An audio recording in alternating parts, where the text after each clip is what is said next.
भावानं सगळ्यात पहिला शॉट बघा, चुम्मेश्वरी शॉट बघा. असं नॉक दिला. इथं होती 1v4ची सिच्युएशन. याला इथनं स्प्रे दिला. मला माहिती होतं दादा तिथं मारणार परत. मग दादाला राईट नेऊन दिला, लेफ्ट नेऊन दिला स्प्रे. दादा झाला नॉक. दादा नॉक पडताच पहिला पुश दिला. तर मी प्रत्येक मॅच रँडम संघच खेळतो. असं म्हणजे मित्र आहेत पण एवढे नसतात ऑनलाईन, तर रँडम संघच खेळतो. तरी पण हा रँडम 3 नंबर मला कवर देतो चांगला. तर वरती आता नॉक दिले ती मला एक्झॅक्ट लोकेशन तर माहीत होती. आता बघा पुढे काय चाललं आहे. रोमॅन्स येईन बोच्याला हात लावतो त्याच्या बोच्याला हात लावतो. तेवढ्या 3 नंबरनं घुसून दिला. त्याला चोकोमा यांचा लास्ट पाहून जातो. त्याला दिला DBSनं बोच्यात गोळ्या. हा गेला खाली. त्याला दिला DBSनं नॉक फिनिश. त्या फिनिश देताना एक लांबनं बॉट का बंदा होता माहीत नाही एक्झॅक्ट काय येत होता. त्याला आपण दिला स्प्रे.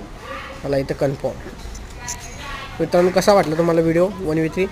आवडला असेल तर लाईक आणि सबस्क्राईब करा भावांनो. असेच व्हिडिओ पाहण्यासाठी थोडं सपोर्ट करा भावांनो. बाकी काय नाही. चला बाय.